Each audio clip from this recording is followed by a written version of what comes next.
All right, let's dive in. You know that feeling when you sense there might be something more to life than what we see on the surface? When those weird coincidences happen, you think, okay, that can't just be random, right? Absolutely. It's like the universe is trying to get our attention. Yeah, and that's what we're tackling in this deep dive with Deepak Chopra's Synchrodestiny. We've picked out the juiciest bits from his book just to, Mhm. give everyone a taste. A little sampler platter of synchrodestiny. Exactly. So if you've ever felt that pull, that sense that maybe, just maybe, there's a deeper intelligence orchestrating things, well, strap in, because Chopra's about to take us on a wild ride.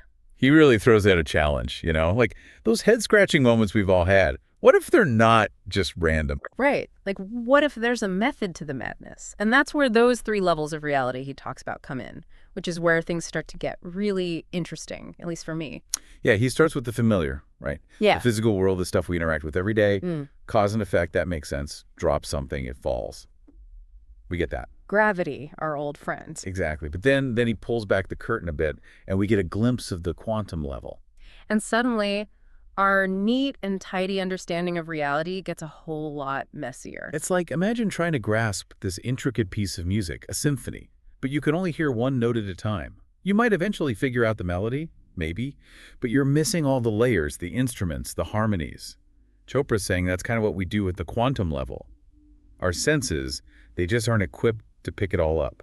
So we're basically running around with the dial-up connection while reality's streaming on fiber optic. And here's the thing. Chopra says our deepest desires, our intentions, they actually originate from this quantum level, from what he calls the non-local realm. Okay, non-local. Now we're getting to the good stuff. So what does that even mean? Break it down for me. Basically, it's a realm beyond our normal understanding of space and time, where everything's interconnected. Imagine it like a giant web, and every thought, every action creates a ripple effect throughout the entire thing. Okay, I can feel my brain doing yoga already. So give me a real-world example of this non-local stuff in action, something we can actually relate to. All right, so let's say you have this recurring dream. Yeah. Super vivid, weirdly specific, just sticks with you. And then weeks later, you meet someone new, and elements of that dream, like a phrase, an image, even just a feeling, it pops up in your waking life through this new connection.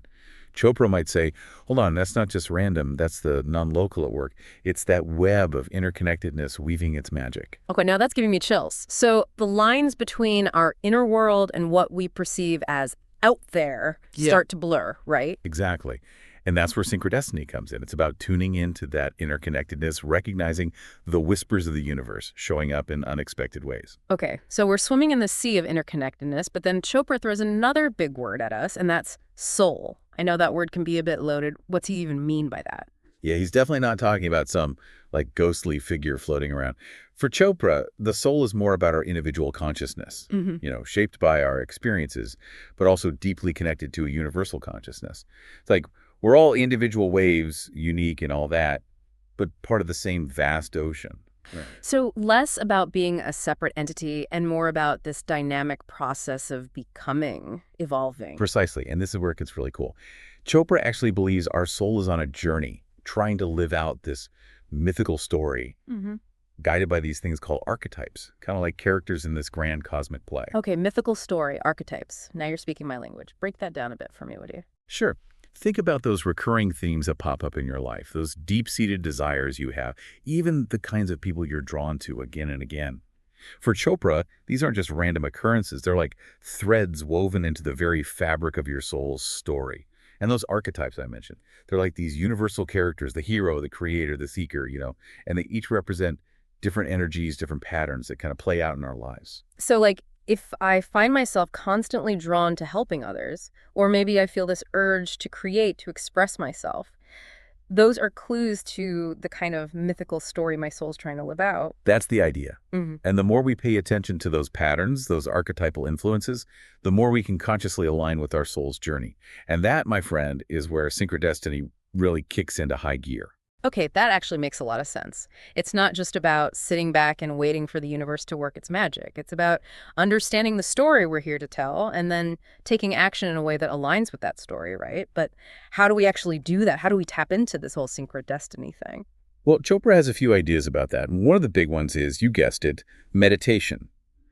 But he doesn't see it as some kind of mystical practice reserved for, like, monks on a mountaintop. Hmm. For him, it's more about creating space to actually hear what the universe is trying to tell us. It's like we're constantly getting bombarded with notifications from the outside world, right? And meditation is like hitting the do not disturb button so we can finally hear that faint signal coming from within. Precisely.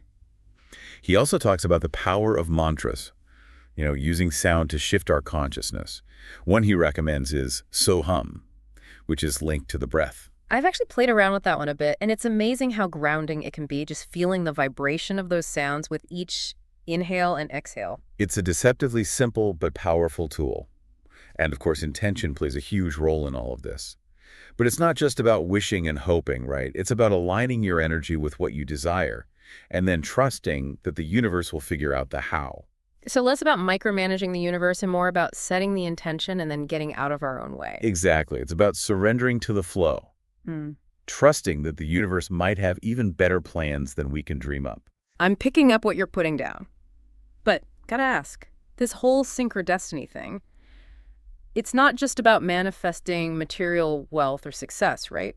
There's something deeper at play here, wouldn't you say? 100%. For Chopra, synchrodestiny isn't some cosmic vending machine where you put in your desires and get what you want.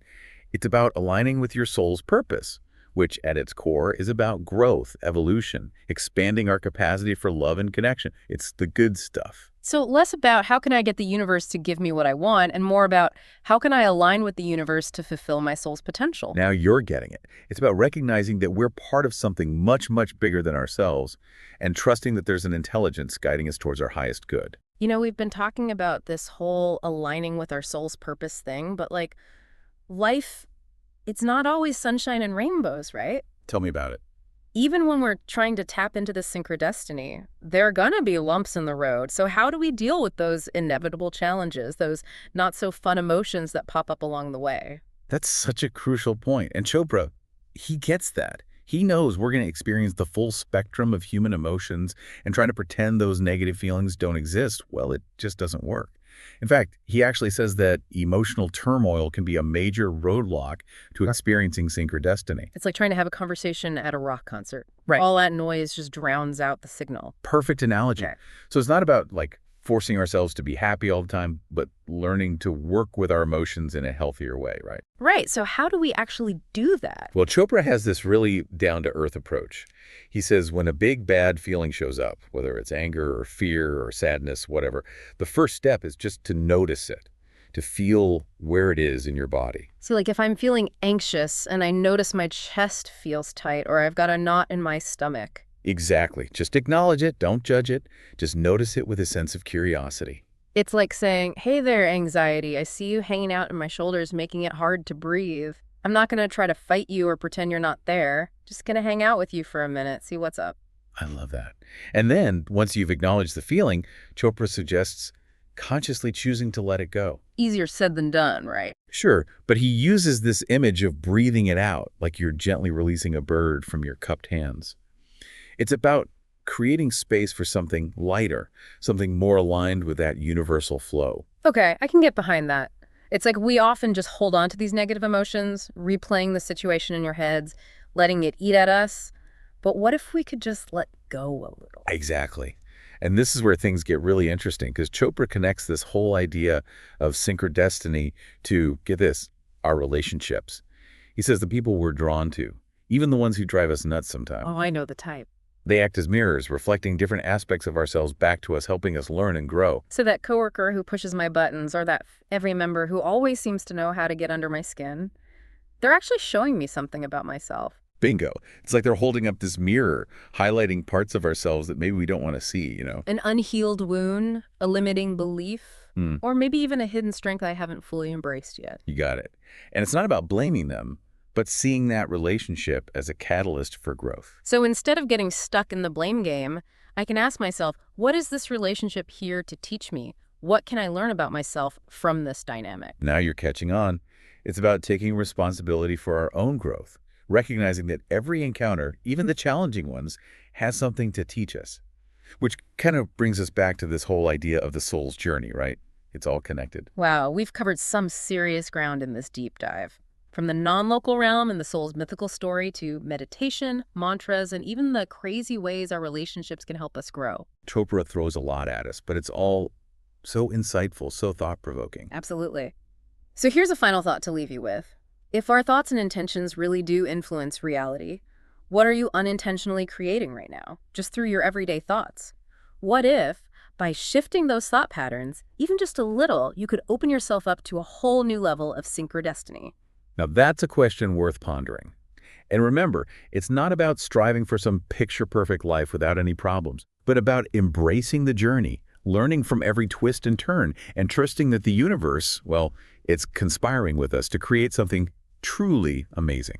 Beautifully said. So, to our listeners, dive into Chopra's work, experiment with those practices we talked about, and most importantly, keep those eyes peeled for the synchronicities unfolding in your own lives.